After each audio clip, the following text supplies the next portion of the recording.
স্বাস্থ্য আর নিউট্রিশন পাবে, শরীরও স্ট্রং হবে, অল্প খেলেই পেট ভরে, ডাইজেশন ঠিক রাখে। MDH সোয়াটিন, আসল প্রোটিন। MDH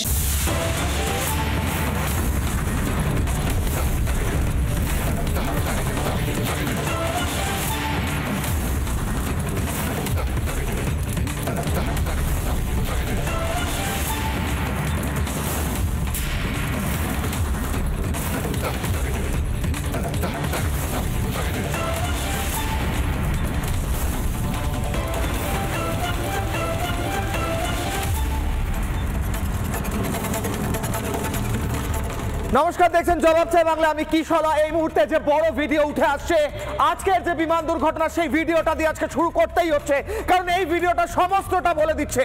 এই ভিডিওটা শুরু থেকে যদি চালানো যায়, দেখুন এই প্লেন টেক অফ করছে, যে প্লেনে দুর্ঘটনা হয়েছে এই প্লেনটি টেক অফ করছে। সেকেন্ড কাউন্ট করুন, 1 2 3 4 করে যদি কাউন্ট করা যায়, দেখুন প্লেনটি রানওয়ে দিয়ে এগোচ্ছে, এখনো এগোচ্ছে। প্লেনটি টেক অফ করলো, গুনুন সেকেন্ডগুলো, গুনুন প্রায় 30 সেকেন্ড হয়ে গিয়েছে, গুনুন 30 সেকেন্ড হয়ে গিয়েছে, 35 সেকেন্ড। প্লেনটি আকাশে রয়েছে প্রায় 40 সেকেন্ড, 50 সেকেন্ড, 55 সেকেন্ড করে সেকেন্ড এগোচ্ছে। প্লেনটি উড়ছে, হঠাৎ করে প্লেনটি দেখুন নামছে। এতক্ষণ উঠছিল, এবার নামছে, মাটির দিকে নামছে প্লেনটি, মাটির দিকে নামছে প্লেনটি। এই সিসিটিভি ইমেজ দেখুন, মাটির দিকে প্লেনটি নামলো নামলো নামলো নামলো, আর দেখা যাচ্ছে না। বিস্ফোরণ দেখুন, ব্লাস্ট ব্লাস্ট, বিস্ফোরণ হয়েছে, প্লেনটি ক্র্যাশ হয়ে গিয়েছে, প্লেনটি ক্র্যাশ হয়ে গিয়েছে। ব্যাপারটা যদি বোঝার চেষ্টা করা যায়, স্পষ্ট হয়ে যাচ্ছে 1 থেকে 1 মিনিট 50 সেকেন্ড টোটাল টাইমের মধ্যে গোটা ঘটনা ঘটছে। আর যদি কতক্ষণ প্লেনটি আকাশে আছে হিসাব করেন, প্লেনটি কতক্ষণ আকাশে আছে, আসুন একসাথে হিসাব করি। প্লেনটি আকাশে উড়েছে 1 2 3 4 5, আকাশে আছে 7 8 9 10, প্লেনটি উড়ছে ওপর দিকে 12 14, প্লেনটি এখনো ওপর দিকে যাচ্ছে, প্লেনটির নাক ওপর দিকে, নোজ ওপর দিকে, এবার নামা শুরু করছে 16 18 19, দেখুন নামছে 20, নামছে নামছে নামছে 25 30, নামলো 35 সেকেন্ড, খানিকক্ষণ পজ, ব্লাস্ট। 40 সেকেন্ডের মাথায় এই বিস্ফোরণ ঘটলো। অর্থাৎ প্লেনটি আকাশে কতক্ষণ ছিল, টেক অফের পরে পুরোটাই ভিডিও রয়েছে। এর চেয়ে ক্লিয়ার স্পষ্ট ভিডিও আর নেই। এই দুর্ঘটনা কিভাবে হয়েছে, কতক্ষণ রানওয়েতে ছিল, সেই হিসেব বাদ দিলে পরে শুধুমাত্র আকাশে থাকার সময়টুকু যদি হিসাব করি, তাহলে 50 সেকেন্ড মতো টোটাল টাইম পেয়েছে প্লেনটি। আপনারা দেখুন ভালো করে, স্পষ্ট করে জবাব চাই বাংলা আজকে দেখাচ্ছি এই দুটো ডানা প্লেনের, এই বডি, এই টেল, প্লেনের নাকটি ওপর দিকে, প্লেনের নাকটি ওপর দিকে টেক অফ করছে। জবাব চাই বাংলায় এই মুহূর্তে সবচেয়ে বড় খবর, নাক ওপর দিকে হঠাৎ নামতে আরম্ভ করছে। দেখুন এবার নামছে, এতক্ষণ উঠছিল ওপর দিকে, এবার নামছে নিচের দিকে, নামছে নামছে নামছে, দেখুন হরাইজন বলা হয়, অর্থাৎ মিলে গেল, আর দেখা যাচ্ছে না প্লেনটি। 1 2 3, ব্লাস্ট, বিস্ফোরণ। এই ভিডিও, এর চেয়ে স্পষ্ট ভিডিও আর নেই এই মুহূর্তে, যেখানে দেখা যাচ্ছে প্রায় 40 থেকে 50 সেকেন্ডের আকাশে থাকার মধ্যে প্লেনটি বিস্ফোরণ ঘটে, প্লেনটি ক্র্যাশ হয়ে যায়। জবাব চাই বাংলায় আজকে এই ভিডিও দিয়ে শুরু করতে হচ্ছে, যেখানে একদম ঘড়ি ধরে টিক টিক টিক করে বোঝা যাচ্ছে যে এই প্লেনটি একদম এয়ারপোর্টের কাছে, আহমেদাবাদ এয়ারপোর্টের একদম কাছে কিভাবে ব্লাস্ট হয়ে যায় সেটা স্পষ্ট হচ্ছে এই ভিডিওতে, যেখানে দেখা যাচ্ছে, একদম ট্রিট করে দেখাচ্ছি দর্শকদের, প্লেনটি ওপর দিকে উঠছিল, নাক ওপর দিকে ছিল, একটা পয়েন্টের পর আর ওপর দিকে উঠতে পারলো না, প্লেনটি নিচের দিকে নামতে থাকলো এবং প্লেনটি বিস্ফোরণ হলো। এই সময় পাইলট এটিসিকে বলার চেষ্টা করে, মেডে মেসেজ দেওয়ার চেষ্টা করেন। তিনি বলেন থ্রাস্ট নেই, থ্রাস্ট মানে ওপর দিকে ওঠার যে শক্তি প্লেনটির, সেই শক্তি হারিয়ে গিয়েছে, প্লেনটির থ্রাস্ট পাওয়া যাচ্ছে না, ওপর দিকে উঠতে পারছে না। একদিকে পাইলটের কথা, জবাব চায় বাংলায় বুঝুন দর্শকরা, প্রিয় দর্শকবৃন্দ, একদিকে পাইলটের কথা, থ্রাস্ট নেই, আরেকদিকে এই ভিডিও যেখানে দেখা যাচ্ছে প্লেনটি উঠতে উঠতে উঠতে উঠতে নেমে গেল, পড়ে গেল, বিস্ফোরণ হলো। এতে স্পষ্ট হচ্ছে একটা পয়েন্টের পর গিয়ে ইঞ্জিনে আর থ্রাস্টের পাওয়ার ছিল না, অর্থাৎ ইঞ্জিন দুটি প্লেনটাকে আর ওপরে ওঠাতে পারছিল না। একসময় গিয়ে ইঞ্জিন বন্ধ এবং প্লেনটি পড়ে যায়। কিন্তু এর মধ্যেও এই ক্লিয়ার ভিডিও এর চেয়ে স্পষ্ট ভিডিও আর হতে পারে না। আমি আরো একবার প্লাজমাটা দেখাবো, ঘড়ি ধরে প্লাজমায় দেখাবো আরো একবার। আমি তারপর এক্সপার্টদের কাছে যাব, জবাব চাই বাংলায়। আজকে এক্সপার্টরা বলবেন এই ভিডিওটা কি, আরো একবার দেখাবো এই ভিডিওটা কি, এক্সপার্টরা বলবেন। এবং এখানে দেখুন এটা সিসিটিভি, ওটা রানওয়ে, এটা প্লেনের দুটো ডানা, টেল, প্লেনের নাক, নোজ ওপর দিকে আছে। দেখুন নোজ ওপর দিকে, দর্শকরা দেখুন প্লেনটি ওপর দিকে টেক অফ করছে। দেখুন এই ভয়ঙ্কর মুহূর্ত, ভেতরে লোক বসে আছে, যাত্রীরা বসে আছেন, তারা জানেন তারা লন্ডন যাচ্ছেন, ওপর দিকে যাচ্ছে। হঠাৎ কি হলো প্লেনটি নামছে, উঠছিল এখন নামছে কেন, কি হলো, থ্রাস্ট নেই কেন, প্লেনটি নামছে। প্রায় 35 সেকেন্ড হয়ে গিয়েছে, প্লেনটি নামছে, 40 সেকেন্ড হয়ে গিয়েছে, প্লেনটি নামলো, মিলিয়ে গেল, দেখা যাচ্ছে না, 2 সেকেন্ড 3 সেকেন্ড গ্যাপ, তারপর এই বিস্ফোরণ। এই দেখুন এই গোটা এলাকা জুড়ে বিস্ফোরণ হলো। 1,26,000 লিটার তেল নিয়ে যাওয়া এই বোয়িং 787 সেটির বিস্ফোরণ ঘটে গেল। কিন্তু এর সঙ্গে বলে রাখে হরি মারে কে, জগন্নাথ যাকে রাখবেন তাকে মারার ক্ষমতা কার আছে। এই প্লেন ক্র্যাশ, যে ভয়ঙ্কর ক্র্যাশ আমরা দেখাচ্ছি, এই স্পষ্ট ভিডিও, সবচেয়ে ক্লিয়ার ভিডিও, এই প্লেনের মধ্যেও একজন যাত্রী বেঁচে গিয়েছেন। বিশ্বাস হচ্ছে না? জবাব চাই বাংলায়। আজকে সেই মিরাকেলের কথা বলছি, সেই আশ্চর্যের কথা বলছি। এই প্লেনটির 11A নম্বর সিট, অর্থাৎ এই ডানা দুটো দেখছেন, সেই ডানার একদম কাছে থাকা 11A সিটের একজন দর্শক, বিশ্বাস কুমার রমেশ তার নাম। সেই যে যাত্রী বসেছিলেন, মাফ করবেন, সেই যাত্রী, তিনি বেঁচে গিয়েছেন। সেই ছবি এরপর দেখাবো। টেক অফের মুহূর্তের ছবিটা দেখালাম স্পষ্ট করে। এবার যাই আজকের দিনের সবচেয়ে বড় মিরাকেল, সবচেয়ে বড় আশ্চর্যের যে স্টোরি, সেই কথায়। এই মুহূর্তের সবচেয়ে বড় ব্রেকিং নিউজ, এই ভয়ঙ্কর বিস্ফোরণে বেঁচে গিয়েছেন একজন ব্যক্তি। রাখে হরি মারে কে, রাখে জগন্নাথ মারে কে। এই মুহূর্তের ব্রেকিং নিউজ, আহমেদাবাদ বিমানে দুর্ঘটনায় জীবিত একজন ব্যক্তি বলে জানতে পাওয়া যাচ্ছে। তার ছবি দেখুন, ডান দিকে তার ছবি, যিনি খুঁড়িয়ে আসছেন সেই ব্যক্তি। খবর সূত্রে এই মুহূর্তে খবর উঠে আসছে, এবং এই ব্যক্তি সিট নাম্বার 11A তে ছিলেন। 11A মানে কোন জায়গাটায়? বিমানের ডানা যেখানে শুরু হচ্ছে, একদম সেই ডানাটা শুরু হওয়ার মুখে যে সিটটা থাকে, জানলার একদম ধারে সেই সিটে বসেছিলেন এই ব্যক্তি আশ্চর্যজনকভাবে। এবং তার টিকিট দেখুন, ডান দিকে তার টিকিট এবং বাঁদিকে সেই ব্যক্তি। বিশ্বাস হচ্ছে না, আমাদেরও বিশ্বাস হয়নি, বিশ্বাস হচ্ছিল না, কিন্তু বাস্তব এটাই হয়েছে। মাঝে মাঝে মিরাকেলটাই বাস্তব হয়, আশ্চর্যটাই বাস্তব হয়। এই কাহিনী হয়তো এই ব্যক্তির সঙ্গে এবং দেশের প্রত্যেক মানুষের সঙ্গে থেকে যাবে সারা জীবনের মতো। গোটা বিমান বিস্ফোরণ হয়ে যখন ধ্বংস হয়ে গেল, টুকরো টুকরো হয়ে গেল রমেশ বিশ্বাস কুমার। বাঁদিকে হসপিটালের ছবি দেখাচ্ছি, মধ্যিখানে তাকে যখন নিয়ে যাওয়া হচ্ছে, তিনি হেঁটে গেছেন অ্যাম্বুলেন্স পর্যন্ত, এবং ডান দিকে তার টিকিটের ছবি। জানতে পারা যাচ্ছে তিনি শেষ মুহূর্তে ঝাঁপ দিয়েছিলেন, লাফ দিয়েছিলেন, সমস্তটা বুঝলাম। কিন্তু ওই বিমান সেই বিরাট বিস্ফোরণ হওয়ার পরে এই আশ্চর্য, যেটাকে ইংরেজিতে বলে সার্ভাইভাল স্টোরি, অর্থাৎ বেঁচে যাওয়ার গল্প, সেই বেঁচে যাওয়ার কাহিনী লেখা হয়ে থাকবে সারা জীবনের মতো।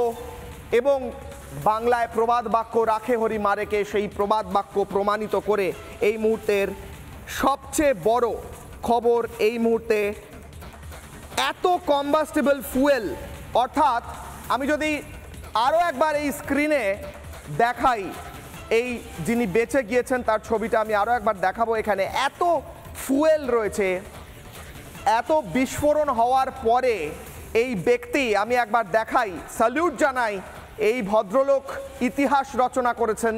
এই ভদ্রলোকের কাহিনী নিয়ে দিনের পর দিন হয়তো চর্চা হবে, গোটা দেশ চর্চা করবে। এই ভদ্রলোক সাদা জামা পরা, গায়ে রক্তের এদিক ওদিক ছিটে লেগে আছে, কিন্তু আমাদের দেখাতে হচ্ছে কারণ এটা সার্ভাইভাল স্টোরি, এটা বেঁচে থাকার গল্প। এই গল্প, এই কাহিনী, এই গাথা সারা জীবনের মতো রচিত থাকবে। তিনি ছিলেন ওই প্লেনের 11A নম্বর সিটে। 11A সিটটা মনে রাখুন, বোয়িং 787। দেখুন seat number 11A, boarding 12:10। Ramesh Biswas Kumar তার নাম, immigration air India ticket, PNR code, সমস্ত ডিটেলস রয়েছে। সমস্ত ডিটেলস আমরা যাব না, কিন্তু এই টিকিটটা আজ ইতিহাস গড়েছে। এই টিকিটটা মিরাকেলের প্রমাণ। এই টিকিটটা সারা জীবনের মতো প্রত্যেকটা ভারতবাসী এখন যারা দেখছেন তাদের মনে থেকে যাবে এই 11A। দেখুন ডিপার্চার 1:10, বলছিলাম না 1:10-এ ডিপার্ট করেছে এই plane. Departure 1:10, seat number 11A, boarding 12:10। Ramesh Biswas Kumar তিনি বেঁচে রয়েছেন। যখন এই বিমান দুর্ঘটনা হলো, বিমানে বিস্ফোরণ হলো, 1,26,000 লিটার পেট্রোল শুদ্ধ বিমানটি বিস্ফোরণ হয়ে একেবারে কি বলবো টুকরো টুকরো হয়ে গেল। বিমানের এদিক ওদিক টুকরো পড়ে রয়েছে। এই ভদ্রলোক 11A নম্বর সিট থেকে তিনি বাঁচলেন কি করে? আমি এই মিরাকেলের স্টোরি নিয়ে আমি যাব আমার এই মুহূর্তে যারা অতিথি রয়েছেন তাদের কাছে এবং প্রশ্ন করব, এবং তার সঙ্গে সঙ্গে ওই টেক অফের ভিডিও সেইটাও আমরা অ্যানালাইজ করার চেষ্টা করবো, এবং পরপর ব্রেকিং নিউজেও থাকবো, কারণ অনেক বড় বড় খবর উঠে আসছে জবাব চায় বাংলা এই মুহূর্তে। আজকের এই সবচেয়ে বড় খবরের সবচেয়ে বড় মিরাকেল, আশ্চর্য এই সার্ভাইভাল বা বেঁচে যাওয়া। আমার সঙ্গে রয়েছেন বিভাস রায়চৌধুরী, প্রাক্তন বায়ুসেনা কর্তা। আমার সঙ্গে রয়েছেন মলয় দত্ত, প্রাক্তন জেনারেল ম্যানেজার এটিসি। আমার সঙ্গে রয়েছেন তাপস অধিকারী, প্রাক্তন joint general manager air traffic control. আমি বিভাস রায়চৌধুরীকে দিয়ে শুরু করব, প্রাক্তন বায়ুসেনা কর্তা। স্যার, আজকে এই গোটা ঘটনার মধ্যে সবচেয়ে মানুষের মনে দাগ কেটে যাবে এই ভদ্রলোকের বেঁচে থাকা। বাংলায় আমরা বলি রাখে হরি মারেকে। 11A নম্বর সিটের এই ভদ্রলোক তিনি বেঁচে গিয়েছেন, আমরা অত্যন্ত আনন্দিত, কিন্তু গোটা দেশের মানুষ জিজ্ঞেস করছে বাঁচলেন কি করে সম্ভব? এটা তো মিরাকেল। গোটা প্লেনটা ব্লাস্ট হয়ে গেল, এই ভদ্রলোক কি করে ঝাঁপ মারলেন? স্যার, কোনো এক্সপ্লেনেশন, কোনো এর পিছনে কারণ দেখা বোঝা যাওয়ার মতো কোনো কারণ থাকতে পারে স্যার? বলুন বিভাসবাবু।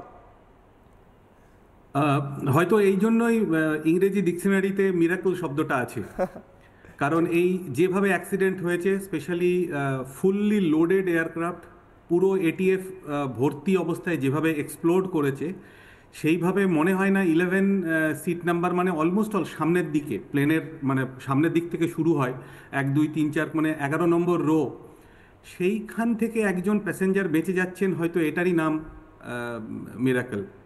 সাধারণত দেখা যায় যে প্লেন ক্র্যাশ হলে টেলে যারা থাকে, লেজের দিকে যারা থাকে, তাদের সার্ভাইভাল চান্সটা বেশি। ঠিক। এবং আপনারা একটা ছবিও দেখাচ্ছেন, দেখুন প্লেনের যে টেলটা সেইটা একটা বিল্ডিংয়ের ছাদে আটকে আছে। সাধারণত প্লেনের পেছন দিকটা কম ড্যামেজ হয়, কিন্তু এই ভদ্রলোকের যে সিট নাম্বার তাতে বোঝা যাচ্ছে উনি সামনে বসেছিলেন। কিভাবে বেঁচে গেছেন এর কোনো এক্সপ্লেনেশন নেই, এটা একদমই মিরাকেল। স্যার বলছেন কোনো এক্সপ্লেনেশন নেই? কোনোভাবে আপনি এটাকে এক্সপ্লেন করতে পারবেন না যে এইভাবে এটা হলো, এটা হয়ে গেছে। কারণ দেখুন যেভাবে আমরা এক্সপ্লোশনের ছবিতে দেখছি, তাতে প্লেনের চারপাশে একটা বড় ব্যাস নিয়ে যদি আপনি একটা বৃত্ত আঁকেন, তার ভেতরে সব কিছুর পুড়ে যাওয়ার কথা। এবং ভদ্রলোকের মুখ দেখলে মনে হচ্ছে মুখে কিংবা হাতে পায়ে কোথাও কোনো বার্নস নেই, একটুখানি ইনজুরি রয়েছে আইব্রোর ওপরে, একটু রয়েছে চিকের উপরে, এছাড়া মুখে কোনো ইনজুরি নেই। অসম্ভব, কোনোভাবে এটাকে এক্সপ্লেন করা যায় না। আমরা বাকি অংশে যাওয়ার আগে বাকি ছবিগুলো, ভিডিওগুলো আমরা আরও একবার দেখাবো এবং ব্রেকিং নিউজ দেবো। তবে আমি প্রত্যেকের কাছে একবার এই কাহিনী, এই সার্ভাইভাল স্টোরি নিয়ে একবার যেতেই হবে, কারণ এটা আমি তো বোঝানোর জন্য একটা ঘটনা এমন হতে হয় যেটা বোঝানো সম্ভব, এটার পিছনে কি কারণ আছে এটা একদম তার বাইরে চলে যাচ্ছে। আমি মলয় স্যারের কাছে যাবো। মলয় দত্ত, প্রাক্তন জেনারেল ম্যানেজার এটিসি। স্যার, কিছু কি বোঝা যাচ্ছে হতে পারে এটা, কোনো সায়েন্টিফিক প্লজিবল এক্সপ্লেনেশন এই মুহূর্তে পাওয়া যাচ্ছে? না, ড্রিমলাইনার এয়ারলাইন্সের যে সিটের কনফিগারেশন ঠিক আমার মনে নেই, তবে 11A শুনে মনে হচ্ছে যে ওটা খুব সম্ভব ইমার্জেন্সি এক্সিটের পাশের সিটটা। না স্যার, আমি একবার বলে দিই, আমরা ওই ছবিটা দেখছিলাম ইমার্জেন্সি সিট থেকে 8 মনে হয় ইমার্জেন্সি 8-এর ঠিক পেছনে, তার 9-10 এটা একদম যেখান থেকে ডানাটা শুরু হয়েছে সেই পয়েন্টে এই সিটটা ছিল স্যার। মানে আমি ইয়েটা দেখছিলাম, স্ট্রাকচারটা দেখছিলাম বোয়িং 787। কারণ এক একটা এয়ারলাইন্সে এক একটা সিট নাম্বার হয় ইমার্জেন্সি এক্সিটের। আমি তো আগেই বলেছি আমি ঠিক জানি না ওটা, তবে যদি ইমার্জেন্সি এক্সিটের সিট হতো তাহলে একটা এক্সপ্লানেশন ছিল যে ইমার্জেন্সি এক্সিটটা ও নিজে খুলেছে বা কোনোভাবে খুলে গেছে, ও জাম্প করে বাইরে বেরিয়ে গেছে। এবারে পরের যে সম্ভাবনা যেটা দাঁড়াচ্ছে সেটা হচ্ছে ও যদি উইংয়ের ওপরে সিট হয়ে থাকে এবং উইংটা যদি ভেঙে গিয়ে থাকে তখন, মানে প্লেনটা তো ডিসইন্টিগ্রেট করে গেছে, ভেঙে গেছে, ভেঙে যাওয়ার ফলে ও সামহাও ওটা বাইরে ঝাঁপ দিয়ে বেরিয়ে আসতে পেরেছে, যার জন্য ও সেরকম ইনজুরি হয়নি। ওর যেভাবে হাঁটছে ও সেরকম ইনজুরি হাঁটতে পারতো না, ও মোটামুটি অক্ষত অবস্থাতেই বেরিয়ে আসতে পেরেছে। সেটা একমাত্র সম্ভব যদি ওখান থেকে ওই ইঞ্জিনের বডিটা যদি এয়ারক্রাফটের বডিটা যদি ভেঙে গিয়ে থাকে, সেখান থেকে ও বাইরে বেরোতে সুযোগটা পেয়েছে। স্যার আমি একটা জাস্ট জানিয়ে রাখি, বিজনেস ক্লাসের বাঁ দিকের ইমার্জেন্সি এক্সিটের ঠিক পিছন দিকেই এই সিটটা ছিল, এই স্ট্রাকচার দেখে যেটা মনে হচ্ছে, আপনি যেটা বলছিলেন স্যার, অর্থাৎ দরজা খুলে ঝাঁপিয়ে পড়ে থাকতে পারে একটা সম্ভাবনা, কিন্তু তাহলে সেটাও তো মিরাকেল স্যার এই বিস্ফোরণের আগে। হ্যাঁ সেটা তো, কিন্তু ইমার্জেন্সি এক্সিটের সামনে যাদের সিট পড়ে, এয়ার হোস্টেসরা প্রথমেই এসে তাদেরকে সাবধান করে দেয় যে সে যেন অপারেট না করে, ওটা অপারেট কীভাবে করতে সেটাও শিখিয়ে দেয়। কারণ ওটা যখন প্লেন ছাড়ার আগে এয়ার হোস্টেস এসে কিন্তু শিখিয়ে দেয় যে যদি প্রয়োজন হয় তাহলে এই দরজাটা কি করে খুলতে হয়। তার কারণ ওকে শিখিয়ে দেওয়া হয়েছে যে কীভাবে দরজাটা খুলতে হয়। ও নিশ্চয়ই দরজাটা নিজেই খুলেছে, খুলে ওখান থেকে বেরিয়ে গেছে আর কি।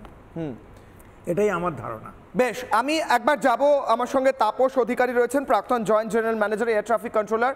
স্যার, এক্সপ্লেনেশন একটা সম্ভবত হচ্ছে যে ইমার্জেন্সি এক্সিটে কাছাকাছি থাকার কারণে খুলে ঝাঁপিয়ে পড়া, এটা একটা প্লজিবল এক্সপ্লেনেশন, যদিও সেটাও মিরাকল, সেটাও আশ্চর্য, কারণ এই বিস্ফোরণ, এই মুহূর্তে এই ডিসিশন নেওয়া, খোলা, ঝাঁপিয়ে পড়া, এটাও একটা বেঁচে থাকার সার্ভাইভাল স্টোরি স্যার। কিন্তু আমার কথা হচ্ছে একজন সার্ভাইভার বলা হচ্ছে এখন পর্যন্ত, যদি ইমার্জেন্সি এক্সিট খুলে একজন ঝাঁপিয়ে পড়ে থাকে তাহলে তো আরও মানুষের ঝাঁপিয়ে পড়াটাও প্লজিবল ছিল, সম্ভব ছিল। তারা ঝাঁপাতে পারলো না, একজন ঝাঁপাতে পারলো, এটার কোনো কারণ পাওয়া যেতে পারে স্যার? বলুন। প্রথমেই বলি, হ্যাঁ, আপনি যেটাকে মিরাকেল বলছেন, আমি বলবো সেটা মিরাকেল নয়। এবং যদি মিরাকেলই হয়ে থাকে তাহলে এমন মিরাকেলের জন্য আরো অপেক্ষা করে থাকুন, অনেকেই বেঁচে ফিরবেন, এটা আমার বিশ্বাস। তার কারণ এই বেঁচে ফেরার পিছনে গল্পটা হলো, যখনই এটিসিও জানতে পারলো যে একটা মেডে কল আসছে একটা এয়ারক্রাফট থেকে, তখনই কিন্তু সে সবাইকে অ্যালার্ট করে দিল। বিশেষ করে আমাদের এয়ারপোর্টের যে ফায়ার ফাইটিং সার্ভিস আছে, যে অ্যাম্বুলেন্স সার্ভিস আছে, তাদের কিন্তু অ্যালার্ট করে দেওয়া হয়েছে যে কিছু একটা ঘটতে চলেছে। তার কয়েক সেকেন্ড পরেই যখন ক্রাশটা হলো, তখন কিন্তু সেই মুহূর্তে শুধু তারা না, সমস্ত স্টেক হোল্ডাররা কিন্তু জেনে গেল, সে সাইরেনের থ্রু দিয়ে বা টেলিফোনিক্যালি সবাইকে জানিয়ে দেওয়া হলো যে আমার একটা ঘটনা ঘটেছে। সেই সময় যেসব প্যাসেঞ্জাররা বেরিয়ে আসতে পেরেছেন কোনোভাবে, তাদেরকে উদ্ধার করে হাসপাতালে পাঠানো, এই যে প্রক্রিয়া, এটা কিন্তু মিরাকেল নয়, এটা কিন্তু অত্যন্ত প্ল্যানিং ভাবে করা হয়েছে। দীর্ঘদিন প্রশিক্ষণ এবং মধ্যে দিয়ে যাওয়ার ফলে কিন্তু এই সার্চ অ্যান্ড রেস্কিউ সফলভাবে সম্ভব হয়েছে। আমার বিশ্বাস এমন আরো অনেক অনেক মানুষকে আমরা ফিরে পাবো। ঠিক, একেবারেই স্যার, অনেককে ফিরে পাবো স্যার। আমার মানে আমি মিরাকল বলতে এটাই বলতে চাইছি, একদম সাধারণ চোখে দেখতে গেলে যে এক্সপ্লোশনটা হলো, যে বিস্ফোরণটা হলো, আমরা 11A সিটটাও দেখাচ্ছি কোন জায়গাটায় সেই সিটটা ছিল, একদম গ্রাফিক্সের মাধ্যমে দর্শকদের বোঝার জন্য একদম ডানার কাছেই যে এক্সপ্লেনেশনটা হলো। এবং এই মুহূর্তে প্লাজমায় আমি একবার দেখানোর চেষ্টা করব এই সিটটা, এবং সেই সিটটা একবার দেখানোর চেষ্টা করছি। একদম ডানার কাছে ইমার্জেন্সি এক্সিটের সামনে 11A সিট। এই 11A সিটে ছিলেন এই যে সার্ভাইভার কথা বলা হচ্ছে, সার্ভাইভার অর্থাৎ যিনি বেঁচে ফিরেছেন, সেই বেঁচে ফেরা ব্যক্তি এই বিমান এই ডানা এই ইমার্জেন্সি এক্সিটের একদম সামনে, এবং তিনি বলা হচ্ছে একদম ইমার্জেন্সি এক্সিট খুলে ঝাঁপ মেরেছেন, এই হচ্ছে তার টিকিট। এবার আমি আরও একবার সেই ভিডিওটা দিতে বলবো, যেই ভিডিওটায় দেখা যাচ্ছে টেক অফ করার মুহূর্তটা, এবং তারপর আমি স্যারের কাছে যাব, আমি আমাদের এক্সপার্টদের কাছে যাব, আমি তাদেরকে জিজ্ঞেস করব এই মুহূর্তের কথাটা, কারণ এটিসির তরফ থেকে কিন্তু এই সমস্ত কিছুর দিকেই সম্ভবত নজর রাখা হয়, এই একটা সিসিটিভি ফুটেজ। আমি মলয় স্যারকে বলবো, এবং আমি জিবে যদি নেওয়া যায় টোটালটা। স্যার, এই ভিডিওটা যেটা দেখছেন, প্লেনটি টেক অফ করছে, প্লেনটি ওপর দিকে উঠছে, এবং উঠতে উঠতে এখনও উঠছে স্যার, নাকটা ওপর দিকে রয়েছে, এবং নাকটা ওপর দিকে থাকতে থাকতে থাকতে হঠাৎ করে স্যার এবার দেখুন প্লেনটা নিচে নামছে। এতক্ষণ উঠছিল, এবার নিচে নামছে, খানিকটা ফ্ল্যাটেন হয়ে গেছে, নাকটা আর ওপর দিকে নেই বলে মনে হচ্ছে। এই দুটো ডানা, প্লেনটা পড়ছে, তারপর হরাইজনের মধ্যে কোথাও মিশে গেল, তার 3 সেকেন্ড পর একটা বিস্ফোরণ, এবং গোটা জায়গাটায় আগুনের হলকা। স্যার, যদি এটাকে একটু এক্সপ্লেন করেন দর্শকদের জন্য। না, এই ছবিটা দেখে সেরকমভাবে এক্সপ্লেন আমি করতে পারবো না, এই কারণে যে এই ঘটনাটা ঘটেছে এত অল্প সময়ের মধ্যে, 50 সেকেন্ড। হ্যাঁ, এত অল্প সময়ের মধ্যে যখন এয়ারক্রাফটটা যখন ক্র্যাশ করেছে, ক্র্যাশ করার সাথে যেহেতু ওটা fully loaded with full capacity fuel দেওয়া ছিল, সেই ফুয়েলে আগুন ধরে গেছে। ফুয়েলে আগুন ধরে গেলে কি হয়, সবাই যারা যাত্রী থাকে সবাই আগুনে পুড়েই মারা যায়। এ মাঝখান থেকে আগুনে সেরকমভাবে পুড়লো না। কেন পুড়লো না সেটা হচ্ছে, সে নিশ্চয়ই একটা কোনো এক্সিট পয়েন্ট পেয়েছিল যেখান দিয়ে ও বেরিয়েছিল, বা ওকে কেউ বের করতে সাহায্য করেছিল, যার জন্য ও অক্ষত অবস্থাতে বেরোতে পেরেছে। আর ইমার্জেন্সি এক্সিটটার ঠিক সামনের সিট যদিও না হয়ে থাকে, যদি তার থেকে 2টো সিট পেছনে হয়ে থাকে, তাহলে কিন্তু ওই অল্প সময়ের মধ্যে ইমার্জেন্সি এক্সিট অবধি পৌঁছতেও পারবে না, কারণ সেখানেও তো প্যাসেঞ্জার ছিল। তার মানে একটাই হতে পারে যে যদি উইংটা ওখান থেকে শিয়ার অফ হয়ে যায়, মানে এয়ারক্রাফটটাকে তো দেখা গেছে যে টুকরো টুকরো হয়ে গেছে, টুকরো। হ্যাঁ, সে একটা টুকরো ওর সামনে দিয়ে, ওর সিটের ওখান দিয়ে একটা টুকরো হয়েছে, যেই টুকরো হওয়ার জন্য ও আর কি ওই আগুন থেকে নিজেকে বাঁচাতে পেরেছে, এটাই আমার মনে হয়। এবং সেখানে যদি রেস্কিউ টিম অলরেডি পৌঁছে গিয়ে থাকে, তারা তাকে সাহায্য করেছে, যার জন্য সে আগুন থেকে নিজেকে বাঁচাতে পেরেছে, এটাই আমার মনে হয়। আমি একবার তাপস বাবুর কাছে যাব। তাপস বাবু, আপনি প্রাক্তন জয়েন্ট জেনারেল ম্যানেজার ছিলেন এয়ার ট্রাফিক কন্ট্রোল, মলয় স্যারও এখানে রয়েছেন, প্রাক্তন জেনারেল ম্যানেজার এটিসি। আমি তাপস বাবুকে জিজ্ঞেস করবো, স্যার এটিসি একদম সাধারণ ভাষায়, যারা সাধারণ দর্শক তাদের জন্য, আমরা অনেকে প্লেনে ট্রাভেল করেছি, অনেকে করিনি, এটিসি শব্দটা অনেকে শুনেছি কিন্তু স্পষ্টভাবে জানি না তাদের রোল কি। এই ক্ষেত্রে বলা হচ্ছে তিনি পাইলট এটিসিকে কন্ট্যাক্ট করেছিলেন, পাইলট বলেছিলেন, মেডে কল দিয়েছিলেন এবং বলেছিলেন যে থ্রাস্ট হচ্ছে না, অর্থাৎ উপরে ওঠানো যাচ্ছে না প্লেনটাকে। সাধারণ ভাষায় আমি যতটুকু নন টেকনিক্যালি বুঝতে পারছি স্যার, এটিসির কি কাজ, এটিসি এই ক্ষেত্রে কি করতে পারতো, এবং যা করতে পারতো সেটাই করা হয়েছে, নাকি এর চেয়ে আরও বেটারভাবে কিছু করা যেত? একদম সাধারণ ভাষায় যদি একটু বুঝিয়ে দেন স্যার আমাদের, বলুন। এটিসির কাজটা হলো একটা ফ্লাইট গ্রাউন্ড থেকে আকাশে উঠবে এবং তাকে সেফলি নিচে নামিয়ে আনার কাজটাই হচ্ছে এটিসিও। এর মাঝে থাকে এই ধরনের দুর্ঘটনার একটা সম্ভাবনা। সেটা হতে পারে, সেটা শুধু দুর্ঘটনা না, কখনো কখনো বিশেষ বিশেষ পরিস্থিতিতে কোনো ফ্লাইট প্রায়োরিটি চাইতে পারে, কেউ অসুস্থ হয়ে পড়েছে, বা কোনো তেমন যদি অবস্থা হয় যেখানে আরো ভয়ঙ্কর কিছু হতে যাচ্ছে, যেখানে প্রাণহানির সম্ভাবনা, সেখানে কিন্তু সে মেডে ডিক্লেয়ার করে, অর্থাৎ এমার্জেন্সি ডিক্লেয়ার করা হয়। সেক্ষেত্রে আমাদের কাজটা হলো কত তাড়াতাড়ি তাকে সাহায্য করে, তার মতো করে তাকে মাটিতে নামিয়ে আনা। এক্ষেত্রে যেটুকু আমি জানতে পেরেছি, আমরা জানতে পেরেছি সবাই মিডিয়া থেকে, পাইলট একবার কল করেছিল মেডে, অর্থাৎ he was in dire need of assistance, কিন্তু তারপরে আর তার কোনো সাড়া পাওয়া যায়নি। যেখানে এটিসিওরা প্রস্তুত ছিল সব রকমের সাহায্য নিয়ে, কিন্তু দুর্ভাগ্যবশত পাইলটের থেকে আর কোনো সাড়া পাওয়া যায়নি। যদি নিতান্তই সম্ভাবনা থাকতো যে একটা বিশেষ উচ্চতা মেনে ফ্লাইটটা ফিরে আসার সম্ভাবনা, তাহলে আমি নিশ্চিত তাকে এটিসিও নির্বিঘ্নে মাটিতে নামিয়ে আনতে পারতেন। কিন্তু আমাদের সকলের দুর্ভাগ্য যে তেমন ঘটেনি, ঘটনা অন্যদিকে মোড় নিয়েছে। স্যার এটিসি কি করতে পারতেন এই ক্ষেত্রে যদি আরো সময় পাওয়া যেত? এটিসি একদম ছোট্ট করে দ্রুত যদি বলেন স্যার যে এটিসি করতে কি পারতেন, মানে মাঝ আকাশে বিমানটি রয়েছে, পাইলট তার মধ্যে বসে রয়েছেন, এটিসি তো ইনস্ট্রাকশন দিতে পারতেন, সাহায্য বলতে তো ইনস্ট্রাকশন, তাই নয় কি স্যার? হ্যাঁ ঠিক তাই যেটা হয়, কোনো ফ্লাইট যদি এই ধরনের মেডে ডিক্লেয়ার করে কোনো ফ্লাইট, তাহলে তাকে সব রকমের সব ফ্লাইটকে সরিয়ে একটা কোনো একটা এয়ারপোর্টে একসঙ্গে হয়তো 10টা ফ্লাইট নামতে আসতে চাচ্ছে, সেক্ষেত্রে সবাইকে সরিয়ে তাকে একেবারে যতখানি তাড়াতাড়ি সম্ভব মাটিতে নামিয়ে আনার কাজটাই হচ্ছে এটিসিওর। এটাই হচ্ছে মেডের তাৎপর্যতা।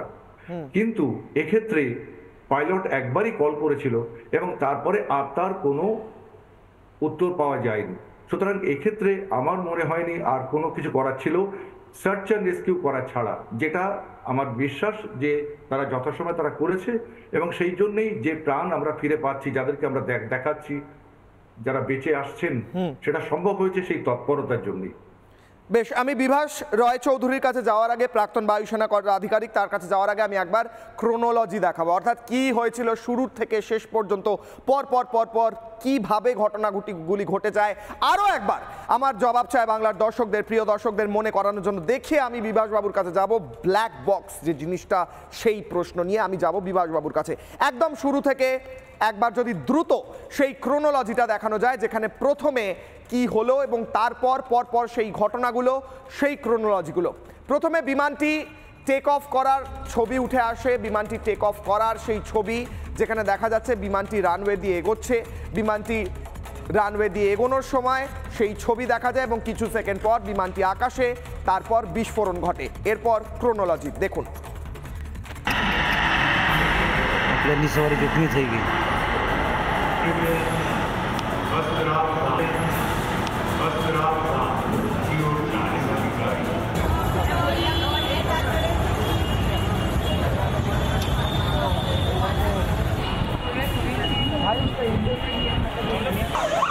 सर मेरे पास कोई, मैं जो 5 मिनट में अभी कैमरा चला रहा हूँ, मैं देता हूँ सर, देता हूँ मैं।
বিভাসবাবু, কথা উঠে আসে ব্ল্যাক বক্স নিয়ে। আমি আজকে আমরা 6টা 7টা 8টা এবং তার আগেও টানা শো করছি, এর আগেও আমরা কথা বলেছি এক্সপার্টদের সঙ্গে, কিন্তু আমি একটা জিনিস বুঝতে চাইছি স্যার, বুঝতে যেটা চাইছি সেটা হলো এত কম সময়ের মধ্যে 30 থেকে 35 সেকেন্ডের মাথায়, এখন যেটা স্পষ্ট হচ্ছে, আগে বলা হচ্ছিল 9 মিনিট 10 মিনিট, কিন্তু স্পষ্ট হচ্ছে সিসিটিভিতে টেক অফের 35 থেকে 40 সেকেন্ডের মাথায় প্লেনটি পড়ে যায়, ধ্বংস হয়ে যায়।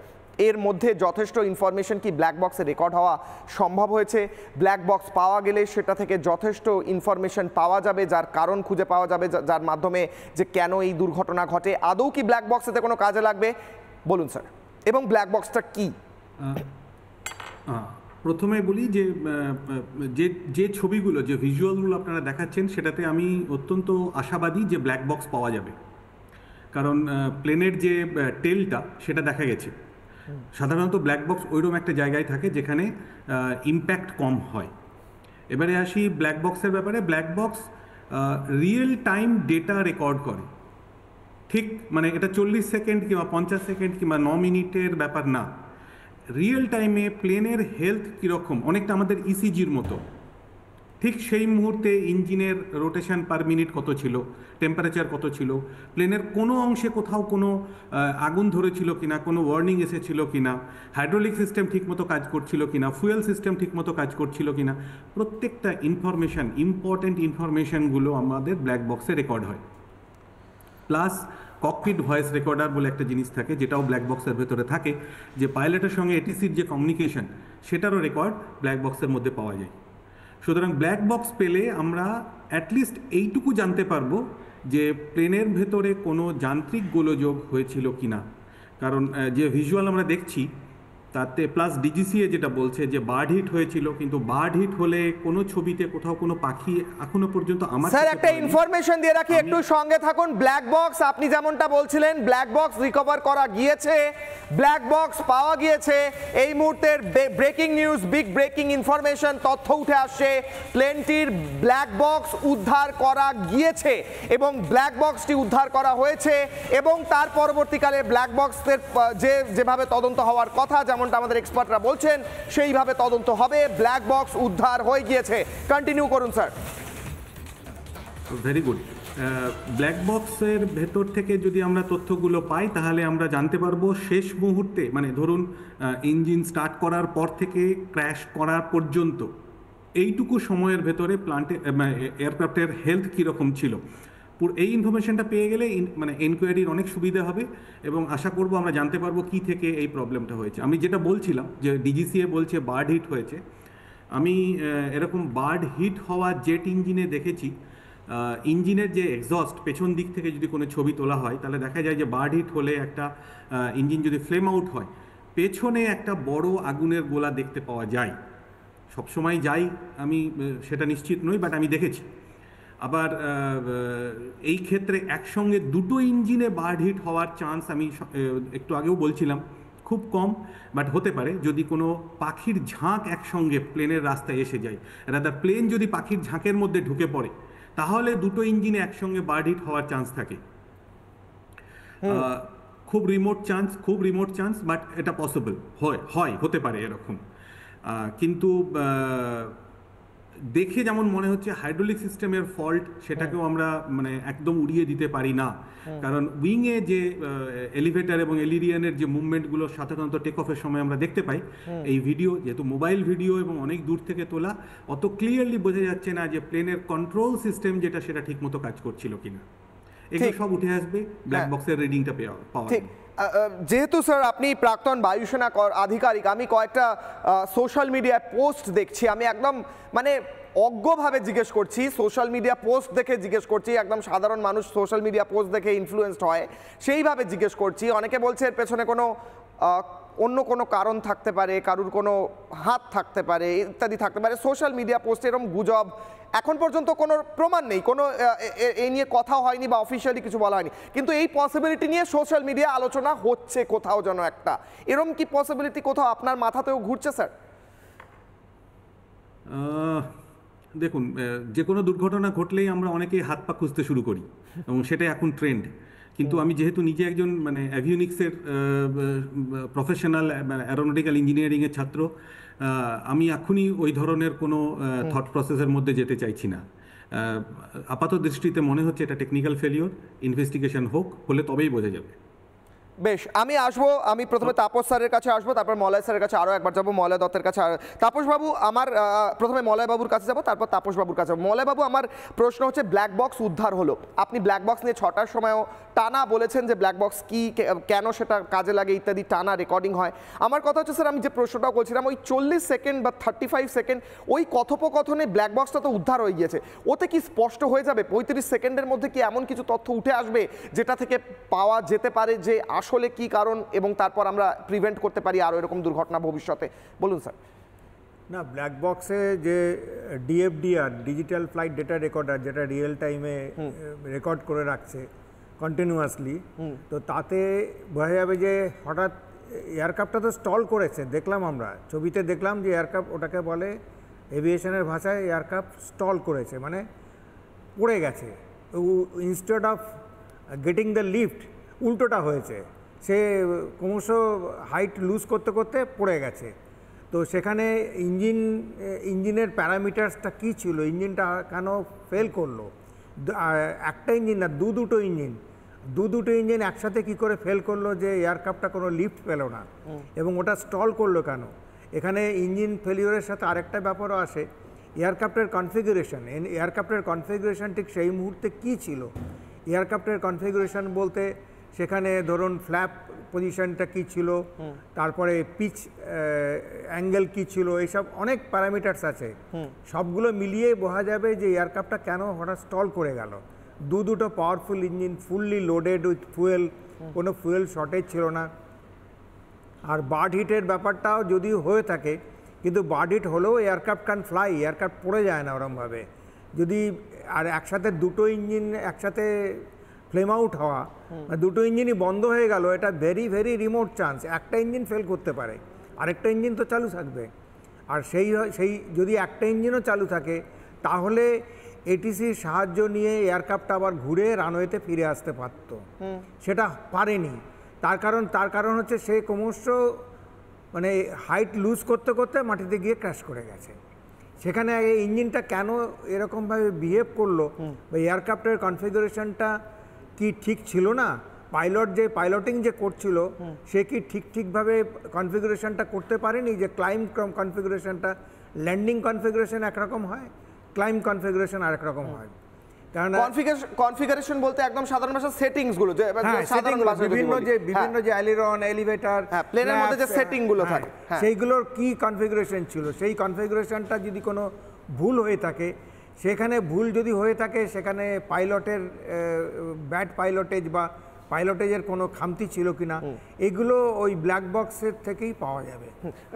আরেকটা ব্যাপার আছে, ব্ল্যাক বক্সে যে ককপিট ভয়েস রেকর্ডার যেটা, সেটাতে যেমন এটিসির সাথে পাইলটের কথোপকথনটা রেকর্ড করা থাকে, তেমনি ককপিটের ভেতরে যে কথোপকথন হচ্ছে সেটাও রেকর্ড করা থাকে। যেটা আমি শোতে বলেছিলাম যে দুই পাইলটরা যখন নাকি চেকসগুলো ক্যারি আউট করে, ম্যান্ডেটরি চেকস, ওরা তখন ওই চেক লিস্টের টিক মার্ক করতে থাকে, সেই সাথে সাথে ওরা মুখেও বলতে থাকে এবং সেটা আরেকজন সেটা শুনে সেটা রিপিট করে, মানে সেগুলো রেকর্ড হয় এবং সেটা পুরো রেকর্ড হয়। তার মানে তখনই বোঝা যাবে যে ম্যান্ডেটরি চেক লিস্টের সবকটা চেক ঠিক হয়েছিল কিনা এবং সেটা দুজনে অ্যাকনলেজ করেছিল না। যদি পাইলট করে থাকে তাহলে কো পাইলট অ্যাকনলেজ করবে, কো পাইলট করলে পাইলট অ্যাকনলেজ করবে। তার মানে স্যার আপনি বলছেন, ধরুন আপনি বললেন ইঞ্জিন, আমি বললাম চেক, আপনি বললেন ডান, মানে আমি জানি না, আমি বলছি, আপনি বললেন ডানা, আমি বললাম চেক, আপনি বললেন চাকা, আমি বললাম চেক, মানে এগুলো ঠিকঠাক আছে কিনা আমরা দেখে নিচ্ছি, আপনি এবং আমি। আমাদের ভাষায় আমরা বলি রিডব্যাক। রিডব্যাকের এটাই হচ্ছে প্রোটোকল, ককপিটের মধ্যে একটা প্রোটোকল আছে, তো সেই প্রোটোকলটা মেনটেন যদি হয় তাহলে এগুলো সব ফুল প্রুফ আর কি, সব ফুল প্রুফ। তো সমস্ত কিছু চেক করা হলো আর তার 35 সেকেন্ডের মধ্যে সব বন্ধ হয়ে প্লেনটা মাটিতে পড়ে গেল। হ্যাঁ সেটাই তো, তার মানে কি সেখানে টেকনিক্যাল এরার ছিল নাকি টেকনিক্যাল এটা ফেলিওর, ইঞ্জিনটা ফেল করলো কেন, তাহলে ইঞ্জিনটা কেন ফেল করলো সেটা একমাত্র ওই ককপিট ভয়েস রেকর্ডার বা ডিএফডিআরটা অ্যানালিসিস করলেই বোঝা যাবে। আমি তাপস বাবুর কাছে যাবো। তাপস বাবু, আপনি বলছিলেন, একটু আগেও আলোচনা হচ্ছিল যে দুটো ইঞ্জিনেই পাখি ঢুকে গিয়ে বার্ড হিট হয়ে থাকতে পারে, খুব কম সম্ভাবনা বাট হতেও পারে। আমার কথা হচ্ছে 1 নম্বর প্রশ্ন আমার, স্যার আমি একদম মানে অজ্ঞ হিসেবে প্রশ্ন করছি যে এখন পর্যন্ত আমাদের টেকনোলজি বা প্রযুক্তি এতটা অ্যাডভান্স হয়নি যে এত বড় বড় বিমান, এত লক্ষ কোটি টাকার, কয়েকশো কোটি টাকার বিমান, সেগুলো একটা পাখি এসে হিট করলে এরকমভাবে প্লেনটি ধ্বংস হয়ে যেতে পারে একটা ছোট পাখির জন্য, এখনও সেটা প্রিভেন্ট করার মতো কোনো তথ্য, কোনো প্রযুক্তি আমাদের কাছে নেই। 1 নম্বর প্রশ্ন। আর 2 নম্বর প্রশ্ন, একই সঙ্গে দুটো জায়গায় পাখি হিট করলো বা দুটো ইঞ্জিন বন্ধ হয়ে গেল, এটা তো একটা মানে কোথাও কোশ্চেন থেকে যাচ্ছে, কি কারণ বলে মনে হতে পারে স্যার? এমন ঘটনাটি ঘটেনি সারা পৃথিবীতে তা কিন্তু নয়। কয়েক বছর আগে হাডসন বেতে যে ঘটনাটি ঘটেছিল, যে ডিচ করেছিল একটি ফ্লাইট, সেটি কিন্তু ওই পাখি ঝাঁকে দুটো ইঞ্জিনই কিন্তু বন্ধ হয়ে গেছিল। স্যার আমি আপনার কাছেই ফিরছি, আমার কাছে একটা ব্রেকিং নিউজ এসছে, নিয়ে আমি আপনার কাছেই ফিরছি স্যার। কনফার্ম করা গিয়েছে বিজয় রূপানি, প্রাক্তন মুখ্যমন্ত্রী গুজরাতের, তিনি এই প্লেনে ছিলেন এবং তার মৃত্যু হয়েছে বলে বিজেপির তরফ থেকে কনফার্ম করা গিয়েছে। এবং এই মুহূর্তে শ্রদ্ধা জানানো হচ্ছে তাকে। সেই ছবি উঠে আসছে। বিজয় রূপানী প্রাক্তন মুখ্যমন্ত্রী, দুটো টার্মে মুখ্যমন্ত্রী ছিলেন তিনি, 2016 থেকে 2021 সম্ভবত, এবং সেই দুটো টার্মে মুখ্যমন্ত্রী যখন ছিলেন বিজয় রূপানী গুজরাতে অনেক উন্নয়ন করেছেন, অনেক কাজ করেছেন, তাই জন্য গুজরাতের সাধারণ মানুষের জন্য অত্যন্ত জনপ্রিয় এই বিজয় রূপানী। বিজয় রূপানীর মৃত্যু নিশ্চিত করলেন মন্ত্রী CR পাতিল, এবং বিজয় রূপানীর মৃত্যু হয়েছে এবং তারপর তাকে শ্রদ্ধা জানানো হচ্ছে। আমি ফের যাব তাপসবাবু, বলুন, কন্টিনিউ করুন। বিজয় রূপানী এবং শ্রদ্ধেয় বিজয় রূপানী এবং আজ যারা প্রাণ হারিয়েছেন এই তাদের আত্মার প্রতি আমি শ্রদ্ধা জানাচ্ছি। এবারে বলি, এমন ঘটনা কিন্তু একেবারেই বিরল নয় যে কোনো ফ্লাইটের দুটো ইঞ্জিনই বন্ধ হয়ে গেছে পাখির। আমি যেটা বললাম, একটু আগে বললাম, হারসান বে যে ঘটনাটি আমরা জানি। তো এক্ষেত্রে কি হয়েছিল আমরা আবার বলি, ব্ল্যাক বক্স যখন উদ্ধার হয়েছে খুব শিগগির আমরা জেনে যাব কি হয়েছে। তবে পাখির একটা সমস্যা সব দেশে, সব এয়ারপোর্টে কিছু না কিছু আছেই, এবং তার জন্য যথারীতি চেষ্টা করা হয় নানান কারণে। আজকাল একটা সময় যখন এয়ারপোর্টগুলো শহর থেকে একটু দূরে ছিল, আস্তে আস্তে জনবসতি বাড়ার সঙ্গে সঙ্গে সেই এয়ারপোর্টগুলোই শহরের মধ্যে ঢুকে চলে এসছে। তা সে কলকাতা হোক আর আহমেদাবাদ হোক আর মুম্বাই হোক আর দিল্লি হোক, তো হ্যাঁ শহর বাড়ছে। তার ফলে এই যে পাখির যে দৌরাত্ম্য কথাটা এই জন্য বলছি, সেটা তাদের ন্যাচারাল হ্যাবিটেশন, কিন্তু আমাদের কাছে এভিয়েশনের কাছে দৌরাত্ম্যই বলবো আমরা, সেই দৌরাত্ম্য কিন্তু আছেই, এবং সেটা কমানোর চেষ্টা হচ্ছে সব এয়ারপোর্টে নানানভাবেই। তার কারণ আমরা জানি যে একটা এই ধরনের ঘটনা ঘটলে, এত বড় ঘটনা তো এর আগে ঘটেনি, তো কি হতে পারে আমরা সবাই জানি। তবে আমি কোনো স্পেকুলেশনে যাব না যে কি ঘটেছিল, তার কারণ যারা ইনভেস্টিগেট করবেন তারাই বলতে পারবেন সঠিক কি কারণে এটা হয়েছিল।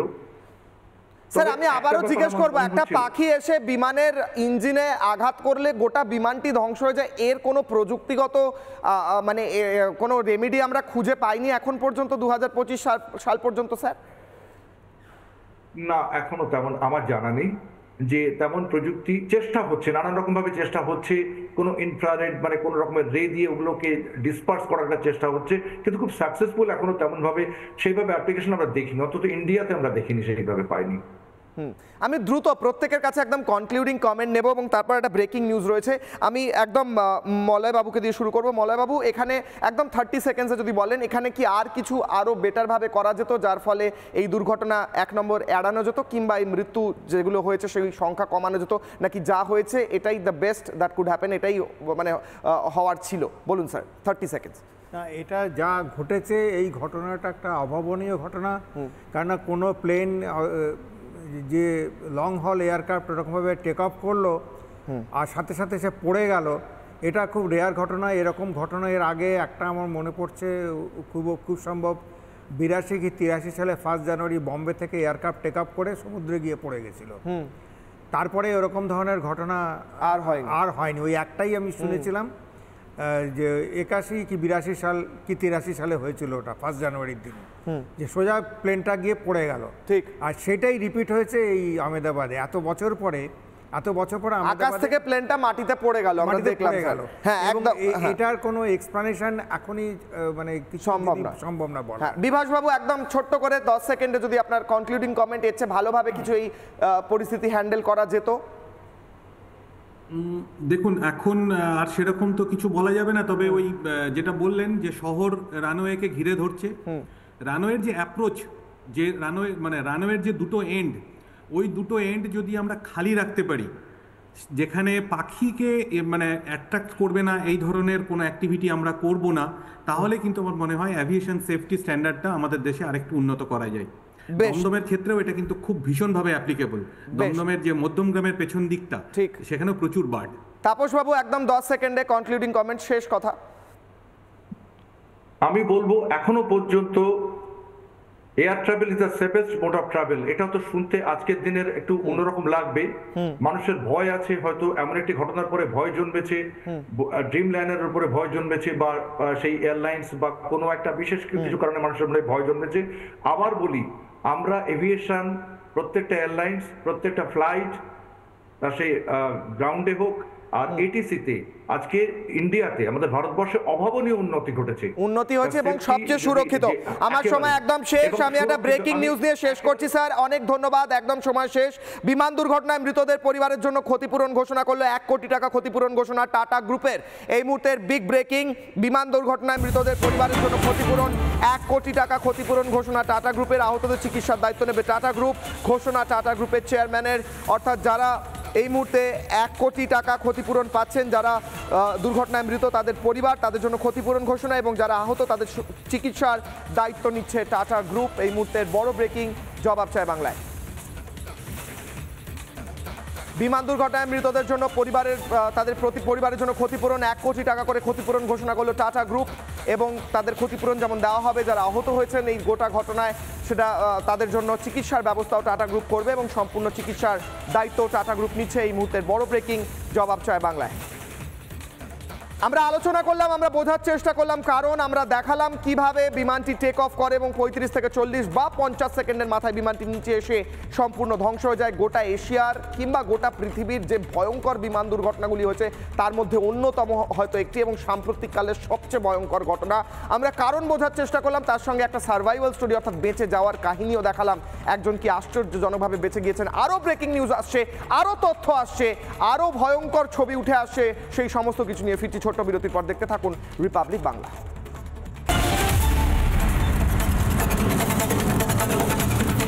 MDH দম আলু, ডাল তড়কা এবং মাশরুম মশলা। MDH দিয়ে রাঁধলে খাবার হবে মজাদার। MDH আপনাকে সর্বদা নতুন স্বাদ দিতে প্রতিবদ্ধ।